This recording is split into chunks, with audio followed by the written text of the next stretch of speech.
Assalamualaikum warahmatullahi wabarakatuh. Perkenalkan, saya Muhammad Fari Al-Halim dengan NIM 25040200082 dari Prodi Pendidikan Matematika Rombel 3. Pada kesempatan kali ini, kita akan membahas materi dasar-dasar matematika, yaitu penarikan kesimpulan dan metode pembuktian. Pertama, ada penarikan kesimpulan. Penarikan kesimpulan adalah proses membentuk suatu kesimpulan baru yang bersifat logis dari satu atau lebih pernyataan atau premis yang diberikan. Kesimpulan yang ditarik harus sah ataupun valid. Artinya, jika semua premis benar, maka kesimpulan yang dihasilkan akan benar.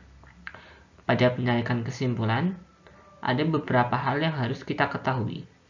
Pertama, ada premis, yaitu pernyataan-pernyataan yang diketahui atau dianggap benar yang menjadi dasar penarikan kesimpulan. Yang kedua, ada kesimpulan atau konklusi, yaitu pernyataan baru yang diturunkan dari premis-premis. Dan yang selanjutnya ada validitas, yaitu suatu argumen yang dikatakan valid jika implikasi dari konjungsi semua premis ke kesimpulan merupakan sebuah tautologi. Selanjutnya, saya akan membahas tentang metode penarikan kesimpulan menggunakan aturan penyimpulan. Aturan penyimpulan adalah pola argumen sederhana yang kevalidannya sudah terbukti. Kita dapat menggunakan aturan-aturan ini sebagai langkah-langkah untuk membangun argumen yang lebih kompleks. Berikut adalah aturan-aturan inferensi dasar yang paling penting. Pertama, ada modus ponens. Jika premis 1 P maka Q, dan premis kedua P, maka kesimpulan yang dihasilkan adalah Q. Selanjutnya, yang kedua adalah modus tollens, di mana jika premis satunya P maka Q, dan premis kedua negasi Q, maka kesimpulan yang dihasilkan akan negasi P. Yang ketiga, ada silogisme. Jika P maka Q, dan Q maka R, maka kesimpulan yang dihasilkan maka menjadi P maka R. Selanjutnya, ada destruktif silogisme.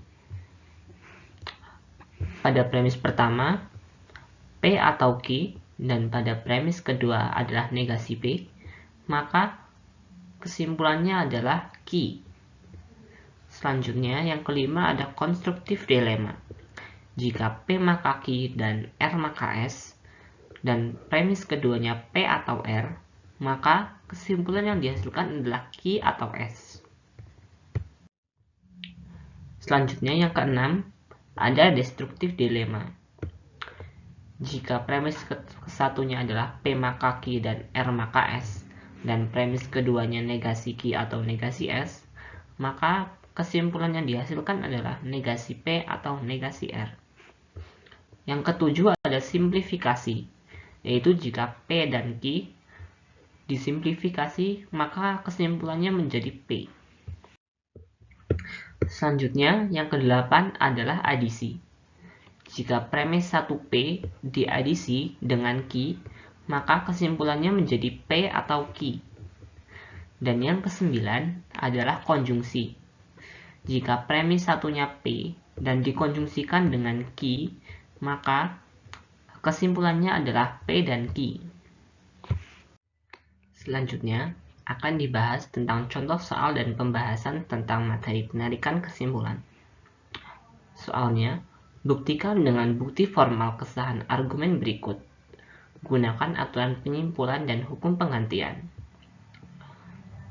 Di sini ada 3 premis, yaitu yang pertama, jika E, maka F dan negasi G. Premis kedua, jika F atau G, maka H.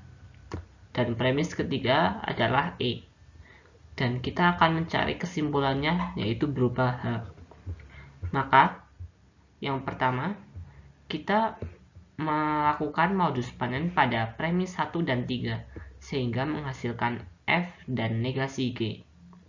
Selanjutnya, pada persamaan keempat ini, kita simplifikasi dan menemukan hasil F.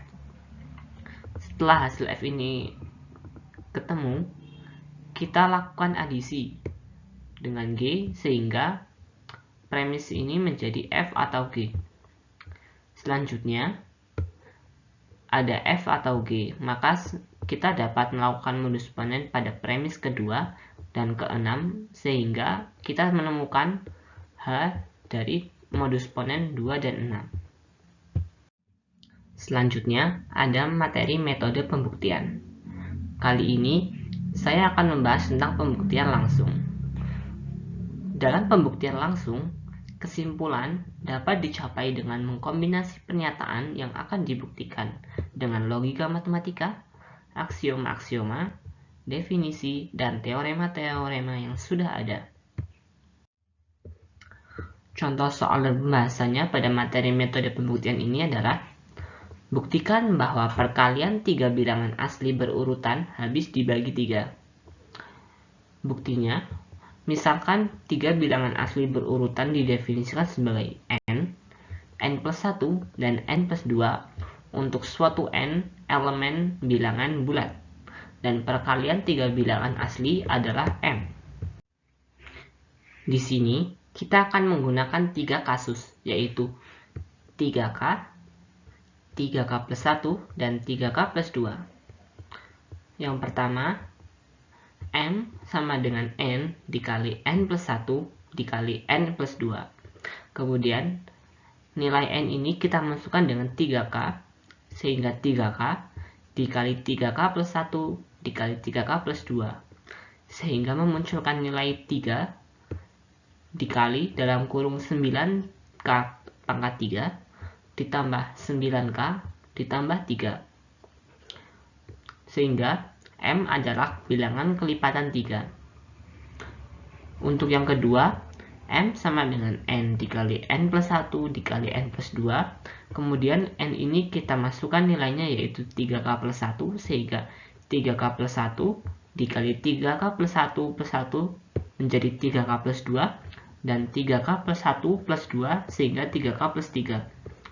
Dan akan menghasilkan hasil yaitu 3 dikali 9K pangkat 3 ditambah 18K pangkat 2 ditambah 7K ditambah 2, sehingga M adalah bilangan kelipatan 3. Kemudian yang ketiga, M sama dengan N dikali N plus 1 dikali N plus 2 sama dengan kita masukkan nilai N-nya yaitu 3K plus 2. Kemudian 3K plus 2 dikali 3K plus 2 plus 1 menjadi 3K plus 3. Dikali 3K plus 2 plus 2 menjadi 3K plus 4. Sehingga memunculkan hasil yaitu 3 dikali 9K pangkat 3 ditambah 27K kuadrat ditambah 26K ditambah 8. Sehingga M adalah bilangan kelipatan 3 dari kitab pembuktian nomor 1, 2, dan 3.